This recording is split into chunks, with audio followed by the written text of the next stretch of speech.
Welcome back, troglodytes, to the Trogly's Guitar Show. It's a mini Epiphone guitar today. I saw this thing and I was like, that would be a fun video topic. Thank you to my Patreon supporters that make a video topic like this one possible. It's called a Les Paul Pee-wee, which is just a funny name in itself. But I was curious if this guitar was actually any good or not. Is it something that is just a wall hanger, or is it a novelty act that you can actually take out onto stage? I wanted to find that out with my followers. So instead of saying Les Paul model, it actually says Les Paul Pee-wee on it. And this was made under the Epiphone brand name. I think they made these from like the late 90s into the 2000s. I couldn't find any definite information about when these were made. I just know that they are no longer available. Now, I called Gibson up on this to ask them what they were made of. They really couldn't give me a definite answer, but I found for sure on the Epiphone website that it is a rosewood fretboard, and the Gibson rep told me it's a mahogany body with a mahogany neck. And that's pretty standard Les Paul making material, so I'm inclined to believe it. I couldn't actually see anywhere on this guitar through to the wood, even if I took the pickup out or in the cavity. I don't even know if I took the neck off if I would be able to tell. But this is a model that Epiphone kind of geared towards children that want to learn. Here's what's nice about this guitar, is that the width of the fretboard is still the same. It still feels and plays kind of like a regular guitar. I mean, you got this tiny little body that feels a little bit awkward if you're a larger person. But as far as the fretboard goes, it's still playable. You've got enough space in between everything. Epiphone basically says these are half the size of a regular Les Paul. Now, a regular Les Paul scale, most Les Pauls anyway, is 24 3/4 inch. This one, I got a 19.5 inch scale. I just measured from the very edge of the nut all the way to the middle of the 12th fret itself, and then I doubled that, and that's how I got my 19.5 answer. So as this thing sits, is it a fantastic playing guitar? No, not really. It's kind of a novelty act. I could see myself hanging this up in my studio just because it's really cool. I gave these to my daughter. She enjoyed playing with this guitar for a little bit. And honestly, I think that's what this guitar's life was. You can see it's got a lot of light nicks and dings all throughout the guitar, some scratches. This was a kid's toy. Epiphone actually suggests tuning these 3 steps up, so instead of a bottom E, you have a bottom G. So your tuning is supposed to go from G to G. And if you followed their advice, I'm sure this guitar plays a little bit better, but who wants to have a guitar tuned to that? You're not going to be able to play your normal guitar stuff. So let's find out if we can actually use this thing in standard tuning. The very first thing I noticed about this guitar is it will not stay in tune at all. You can sit and tune this thing for 2 hours, it will never stay perfectly in tune. I'm guessing it's because you have some very cheap garbage tuners on this thing. The next thing that's kind of a downfall for this model is since we are large humans playing a tiny guitar, you know how on a regular Les Paul, if you press your note down really hard, you can make it bend up a little bit? That pretty much happens instantly on this guitar. This is the note I'm trying to go for. But if I use my regular fretting power, it sounds like this.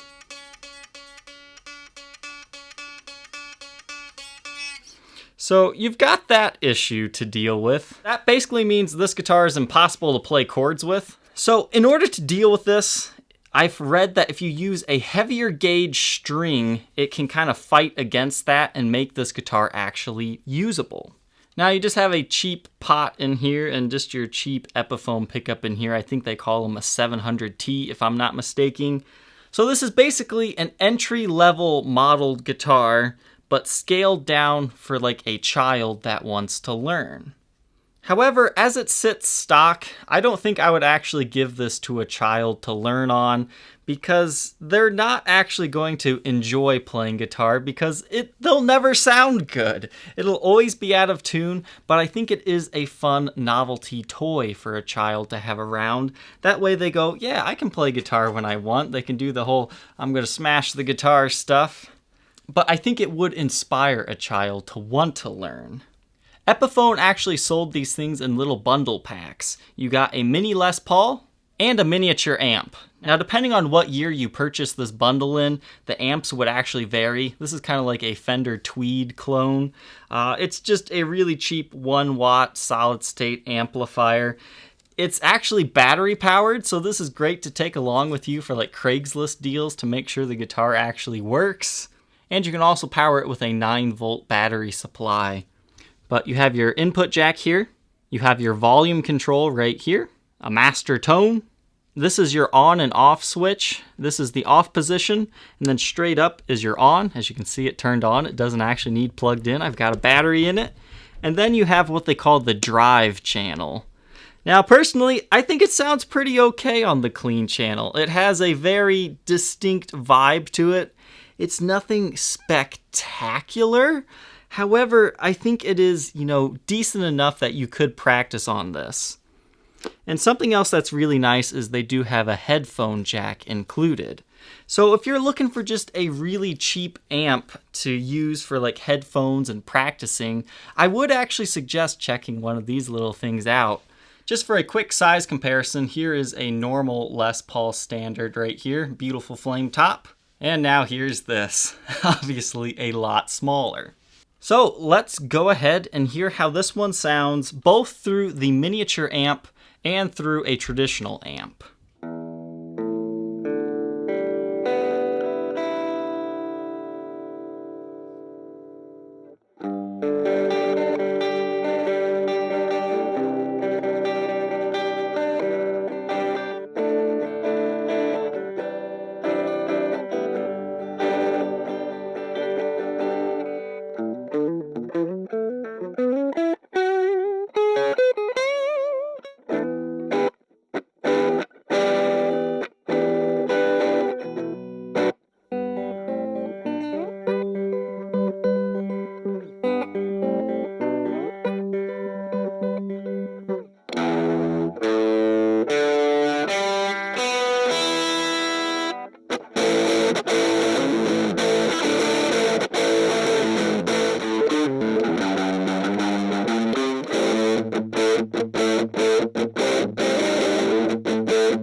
So I think we can all agree it's not the best sounding combination in the world, but now let's see, is it the amp's fault or the guitar's fault?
Now this is actually going to be a 2-part video.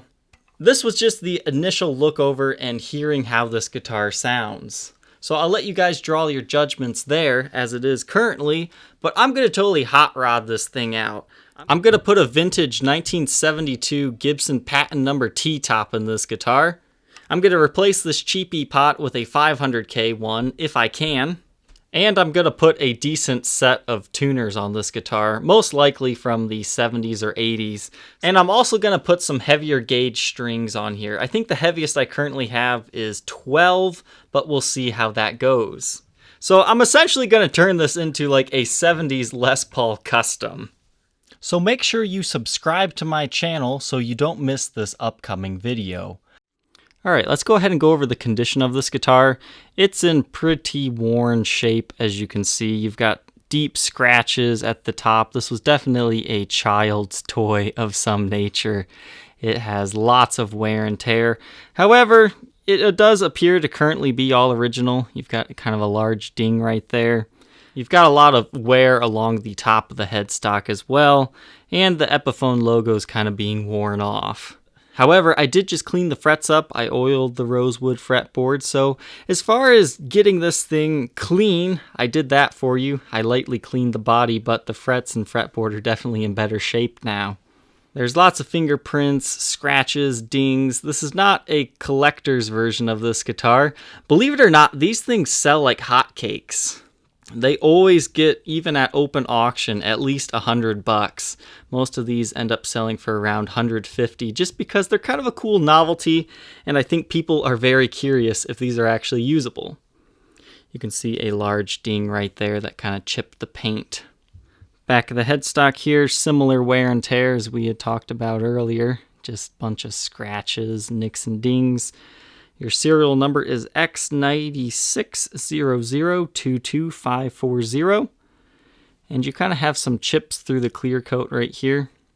And there's a lot of weird scarf joints going on here. You've got one right above the serial number line. Yeah, you can see it there. And then you also have one kind of going along here on both sides of the headstock. So lots of different pieces make up this headstock. But you also have your standard checking lines where the fretboard meets the actual neck. And just lots of light nicks and dings on this guitar. It is a bolt-on. It was made in China. I mean, it is what it is.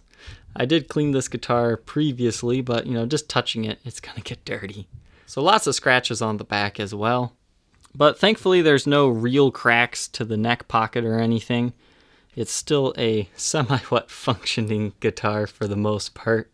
Right here is another ding in the finish. And just average wear on the sides. We will do a quick blacklight test here of this guitar. As you can see, there's a tiny little ding right there. You've got one right there. And the one I was talking about up here. But the finish does appear to be original. I would almost like to see somebody refinish one of these in an exotic color. The back of the guitar is also glowing the same color, as is the back plate, so that tells me they probably assembled these and then they just kind of spray them over, something like that. Now the neck does not glow the same, so I'm not sure if they use a different type of finish on the neck, like maybe they use an actual nitro lacquer on here and this is poly, but once again right there, that's the main scarf joint, and then you got a tiny one right here. And then a tiny one there. I believe that's just how they were constructed, but I guess I could be wrong on that. I really don't know. Because the face of the headstock does not really blacklight at all either. But I guess now that I think about it, that would make sense that they would have different finishes, because these bodies are probably finished in a completely different area. Because these are bolt-on necks. They make the bodies and they make the necks separately. So I'm guessing these are finished in different ways. When you feel it, you can kind of actually tell that this feels a lot thinner than the neck's finish. So that's kind of interesting. So this guitar is definitely not collector grade condition, but if you just want something to give to your kid and not really worry about it getting banged up, it's definitely worth it there. So I hope you troglodytes enjoyed this video, and we will see you tomorrow on the next one. Take care.